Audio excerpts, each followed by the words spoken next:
ये लोग गद्दारों की औलाद है, सावरकर की औलाद है, ये देशद्रोहियों की औलाद है, बांग्लादेशी औलाद है, औरंगजेब की औलाद है, मार्क्स लेनिन की औलाद है, जिन्ना की औलाद है। ये तो सरावगी जी ने सारी मर्यादाओं को तार तार कर दिया। उनको इस तरीके की भाषा का इस्तेमाल एक वरिष्ठ माननीय सदस्य के बारे में नहीं करना चाहिए था। उस समय जब वो हाउस में उपस्थित नहीं थे, हम लोगों ने कहा कि सावरकर की पीढ़ी के लोग हैं, सावरकर के लोग हैं, इसमें क्या गड़बड़ है। हमने कहा कि जो अंग्रेजों के साथ देने वाले लोग थे उनके वंशज हैं। औरंगजेब ने क्या गलती किया था? औरंगजेब का अगर वो कह रहे हैं तो औरंगजेब और मुगल शासकों ने तो इस मुल्क को बहुत कुछ दिया और उनसे ज्यादा कुर्बानी इस देश के भीतर कौन दिया? वो तो यही। नमस्कार, मैं हूं देवांशु। आप देख रहे हैं न्यूज़ फर्नीचर। महबूब आलम ने कल औलादों का जिक्र किया तो आज जवाब में संजय सरावगी भी विधानसभा में खूब एक तरह से कहें कि जिक्र किया। कहा कि महबूब आलम कहाँ हैं? महबूब आलम जो हैं वो औरंगजेब की औलाद हैं, मीर जाफ़र की औलाद है। हमारे साथ बात करने के लिए लेफ्ट पार्टी के ही विधायक हैं। कैसे देखते हैं इस बयान को? नहीं, ये तो सरावगी जी ने सारी मर्यादाओं को तार तार कर दिया। उनको इस तरीके की भाषा का इस्तेमाल एक वरिष्ठ माननीय सदस्य के बारे में नहीं करना चाहिए था। उस समय जब वो हाउस में उपस्थित नहीं थे, हम लोग उस समय हाउस में उपस्थित थे। हमने कहा कि आपको जो कहना है सामने से बात करिए ना। महबूब जी ने क्या कहा? महबूब आलम ने तो यही कहा कि ये लोग सावरकर को वीर कहते हैं, जिसको हम लोग माफ़ी वीर कहते हैं। चूँकि हम जानते हैं कि सावरकर ने माफ़ी मांगा था, हम जानते हैं कि आरएसएस वाले और बीजेपी वाले नाथूराम गोडसे की पूजा करते हैं। वही नाथूराम गोडसे जिसने राष्ट्रपिता की हत्या की थी। तबूत घोटाले में इनका नाम है। 4 दिन से सेना का सम्मान चिल्लाए जा रहे हैं और देश भर में सेना का अपमान करने वाले तो यही सारे लोग रहे हैं। अर्धसैनिक बलों को पेंशन नहीं देते हैं और सिर्फ उनके नाम पर जो है गौरव गाथा का गान करते हैं। तो इसीलिए यही सारी बात तो उन्होंने कहा था कि ये लोग जो हैं खुद ही राष्ट्रपति के हत्यारे के पूजक लोग हैं, तो खुद ही गद्दार हैं और गद्दारों की औलाद हैं। महबूब आलम ने जो कहा उसको आप डिफेंड कर रहे हैं, वो सही था? महबूब जी ने सिर्फ इतना कहा कि ये गद्दारों के औलाद है। अब वो क्या पता है, राष्ट्रपिता की हत्या करने वाला देश का गद्दार आप नहीं मानते हैं कि? हम तो मानते हैं। वीर सावरकर का भी जिक्र किया था उन्होंने, वीर सावरकर की औलाद। नहीं, उन्होंने कहा कि ये गद्दारों के औलाद है। और सावरकर के बारे में उन्होंने कहा कि सावरकर ने माफी मांगी थी। कभी भी राष्ट्रीय आंदोलन में आपने पढ़ा है सावरकर का जिक्र? पहला, दूसरा, तीसरा क्लास में जब सबका जन्म हुआ, सावरकर ने क्या वीरता दिखाई? भगत सिंह ने सीने पर गोली खाया और सावरकर ने माफ़ी मांगा रानी विक्टोरिया से। माफ़ी मांगने का काम किया। वही अशफाक खान ने माफ़ी नहीं मांगा, उन्होंने शहादत दी। तो बीजेपी का तो यही एंगल है ना, हमेशा हिंदू मुस्लिम करने का। वो लगातार हिंदू मुस्लिम कर रहे थे। उस पर जवाब देते हुए उन्होंने कहा तो बात तो एकदम बिल्कुल ही सही है। जिन्होंने गद्दारी किया उनका ये पूजा करेंगे तो उनका औलाद नहीं कहा जाएगा तो क्या कहा जाए? भाजपा का यही लैंग्वेज है, भाजपा का यही सही करती है। हम लोग जो मेन पॉइंट पे बात करते हैं, हमने कहा कि भाई आज़ादी की लड़ाई में आपका रोल नहीं था। आप लोगों ने भी औलादों का जिक्र कर दिया तो क्या हम लोगों ने कहा? हम लोगों ने कहा कि सावरकर की पीढ़ी के लोग हैं, सावरकर के लोग हैं, इसमें क्या गड़बड़ है।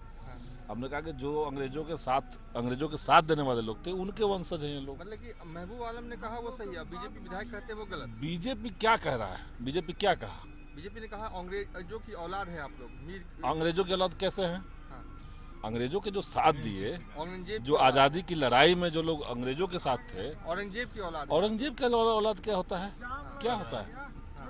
जय सरावगी को लेकर क्या कहेंगे जिस तरह से महबूब आलम पर उन्होंने कहा सदन में? ये लोग कायर लोग हैं। हम लोग कोई नहीं थे विधानसभा में तो ये अपशब्द का प्रयोग कर रहे थे। तो लोकतंत्र को मानते कहाँ हैं लोग? और नाम लेकर के महबूब आलम को ये बोल रहे थे जैसे तैसे। तो भाई हम लोग तो खुद ही मानते हैं, हम लोग भगत सिंह के वारिस हैं, हम लोग महात्मा गांधी के वारिस हैं, हम लोग कार्ल मार्क्स को मानने वाले लोग हैं। इसमें कोई गाली हम नहीं महसूस करते हैं। हाँ, लेकिन उनको जब हम लोग बोलते हैं कि भाई आप सावरकर के वारिस हैं और सावरकर गद्दार था, माफी मांगने वाला था, तो उनको बुरा लगता है। तो ऐसे कैसे देखते हैं हम जो कहा संजय सरावगी ने? संजय सरावगी को तो सबसे पहले सदन में जिस तरीके से सदन की गरिमा को उन्होंने तार तार किया है, वो सबसे पहले माफी मांगना चाहिए। किसी भी माननीय सदस्य पर इस तरीके से नहीं बोलना चाहिए। तो महबूब आलम को भी मांगना चाहिए माफी। महबूब आलम तो क्या गलत बोल दिए हैं भाई? उन्होंने भी तो औलाद का जिक्र कर दिया। उन्होंने अच्छा है कि कौन किसकी औलाद है इस चीज का जिक्र सदन में हो। पहली बात तो सेंस को समझना चाहिए कि जो जिनके वारिस हैं, तो नाथूराम गोडसे का पक्ष लेने वालों का क्या कहेंगे आप? उनके शब्द जरूर इधर उधर हो सकती हैं, लेकिन जो नाथूराम गोडसे का पक्ष लेता है, राष्ट्रपिता महात्मा गांधी का हत्यारे का साथ देता है, वो देशभक्त हो सकता है। और उन लोगों को देशभक्ति के और दूसरे से देशभक्ति का सर्टिफिकेट मांग रहे हैं, तो किसके वारिस हैं वो लोग? किसके वंशज कहेंगे हम लोग? है वो लोग ऐसे लोगों के जो देश के साथ गद्दारी किया, महात्मा गांधी की हत्या किया, उन्हीं के तो वंशज लोग हैं। उससे अलग क्या है? वो गलत नहीं बोला है महबूब साहब ने। महबूब साहब ने ठीक बोला है। इन लोगों को देशभक्ति के, पूरे देश के आज़ादी के इतिहास में आरएसएस का क्या भूमिका थी? आरएसएस के जो सावरकर थे, उन्होंने माफ़ीनामा लिख करके अंग्रेज़ों से साफ साफ एग्रीमेंट किया कि हम जब आज़ादी की लड़ाई तेज होगी, हम आपके साथ खड़े होंगे और उसे रोकने की कोशिश करेंगे। तो देश के साथ गद्दारी नहीं है तो क्या है? वो गद्दार लोग हैं, और गद्दारों का साथ देने वाला गद्दारों का औलाद होगा ही, और क्या होगा। इसलिए मैं समझता हूँ महबूब जी ने जो बात उठाया है उन लोगों पर, खासकर आरएसएस वालों पर, वो सही उठाया है। और सदन के बाहर उन्होंने कहा है, मीडिया को भी तो कहा गया औरंगजेब की औलाद। अब कहने के लिए वो जो चाहे कह सकते हैं। देश देख रहा है, समाज देख रहा है। देश समाज, हम भगत सिंह के वारिस हैं, और भगत सिंह जो देशभक्ति के लिए, देश के लिए अपनी कुर्बानी दी थी, हम भगत सिंह के वारिस हैं। हम देश के आज़ादी के साथ गद्दारी नहीं किए हैं। और औरंगजेब ने क्या गलती किया था? औरंगजेब का अगर वो कह रहे हैं तो औरंगजेब और मुग़ल शासकों ने तो इस मुल्क को बहुत कुछ दिया, और उनसे ज़्यादा कुर्बानी इस देश के भीतर कौन दिया? वो तो यही तो वो लोग चाह रहे हैं कि आज़ादी के लिए, और मुग़ल शासकों ने जिस तरीके से देश के आज़ादी को बचाने के लिए, उस समय आज़ादी के लिए लड़ा था, उस इतिहास को मिटाना चाहते हैं। देश के पूरे हिस्ट्री को ख़त्म कर रहे हैं।